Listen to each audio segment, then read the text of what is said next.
That is the most complicated question. What is IDEO?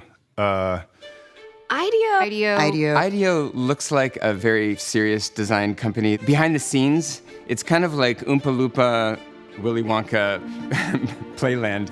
There is this amazing power of wide-eyed curiosity. What is it that the world needs or that person needs? It's hard to imagine a facet of life where we're not being asked some kind of interesting question. How might government be more responsive to its citizens? What is teaching and learning in the 21st century? How do we think about accessibility? Make healthcare more seamless. Design the future of self-driving experiences. Change the demographic for voting in a county that has 5 million voters speaking 30 different languages. Provide access to justice to all the people who can't afford lawyers. Create products that actually add value to people's lives, rather than becoming another distraction. IDEO is uniquely equipped to come into those kinds of big, messy, complex problems. I think we're teeter-tottering on the edge of really getting into some great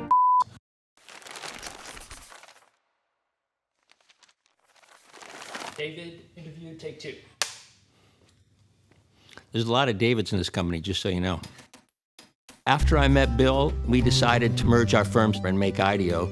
That was a long time ago. So before we merged, the designers would come up with some beautiful stuff, and the engineers would want to compromise all the interesting bits away to make it more manufacturable. Turns out it was actually a big idea for us to come up with something that was well-designed and well-engineered, and then present that to the client, see their eyes sparkle. That's when we knew we really had something of consequence. At IDEO, there was a different approach. It was designers and engineers working together. We would go in to see the CEO, and he or she would say, you know, you say you want to design our new chair, let's say. Tell us about other chairs you've designed, right? And I didn't have the heart to tell them that not only hadn't we designed any chairs, we hadn't designed anything, but we have this process that'll probably result in a different kind of chair than if you hired a chair designer to do it. That was the pitch.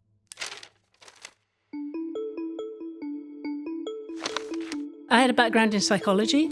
Gosh, it seems like we know or should be learning quite a lot about people.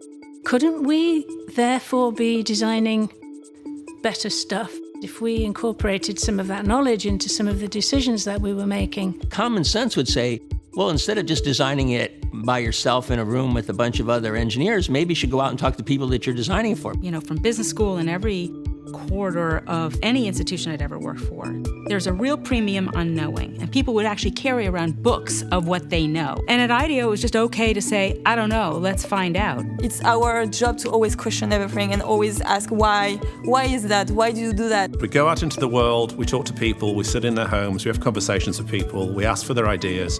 We would come back from the field informed and inspired by some of the things we'd seen. And use our tools and education and expertise and intuition to create a solution for you. Because people would say, oh, I'm stupid, I can't figure out how to use this thing. We said, no, it's poorly designed. We'll make it so that it's intuitive, and then you don't have to have this disconnect between the human and the technology part. Designing a reading machine for blind people or computers that were going to figure out whether this was a tissue match between two people getting a heart transplant. I mean, that's the kind of stuff we're working on. Design a mouse or design a laptop. What's that? I mean, we get to determine what this thing is from scratch. There's an inquisitive approach that doesn't say, what do I as a creative person want to put out into the world? What does the world need? What's the world asking of us? And then how can we use design to help bring that to life?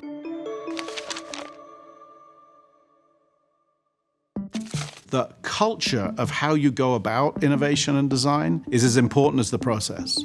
Design, for me, has never been an individual sport. It's always been a team sport. How could I possibly have all the good ideas? What we found is that when we brought these people in from different disciplines, they just had ideas that resonated. People coming together with different areas of expertise. Fluidly working together and provoking each other to do a little bit better. Constantly entertaining ourselves by adding new disciplines to the mix and activating them as designers. Musicians jam together. You walk into a project space, it's the same kind of energy. The Nightline shopping cart video in 1999 still amazes me. The number of people that come up to me and say, oh, I saw it in my class. You saw it in your business school class in 1999? No, last week. Take something old and familiar, like, say, the shopping cart, and completely redesign it for us in just 5 days. Humble object, really, a shopping cart that everybody could relate to. It was long enough to show how we actually behaved together and how individuals contributed and how the group worked. Oh, that's what happens. Everything gets designed, and there are people who do that, and that looks exciting. It seemed to be an example of how you could be more effective as innovators. So I think that was actually the most important thing. There was nothing in that show that said, you need design. People filled in that space. We got a call from the director of the emergency room at DePaul, who said, if you can do that for the shopping cart, you can do that for my emergency room. And so we did. This was a surprise to us in terms of how far it could go, and it really unlocked the diversification that we saw with the rise of design. Once we'd stepped over that line and we were comfortable with that, we just kept going.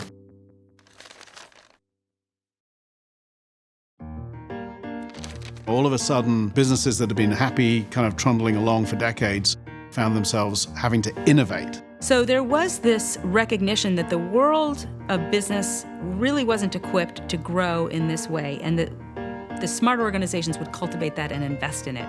Help me get better at creating more options for my customers so that I can grow the top line of my company. Design thinking gave us a way of explaining what design was to people who didn't understand it. It's actually not anything IDEO invented. The only thing that we did was try to make it a bit more explicit.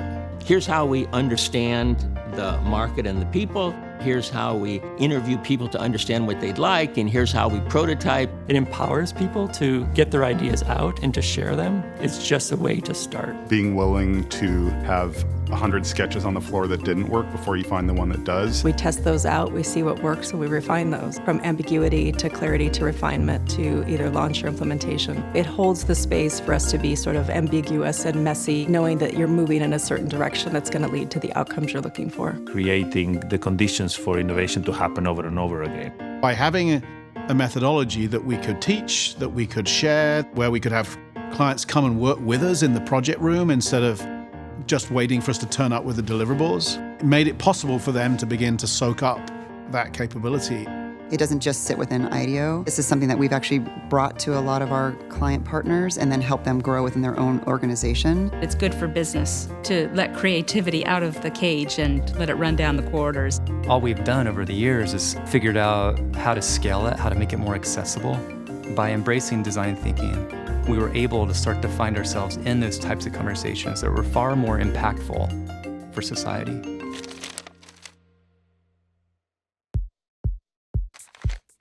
The world is at a difficult place right now. If you look at communication, politics, society, the environment, there's a fundamental or an inherent lack of creativity in trying to answer these questions. In a moment where there's so much disruption and upheaval, being able to sit in that space and guide others through the ambiguity is incredibly valuable.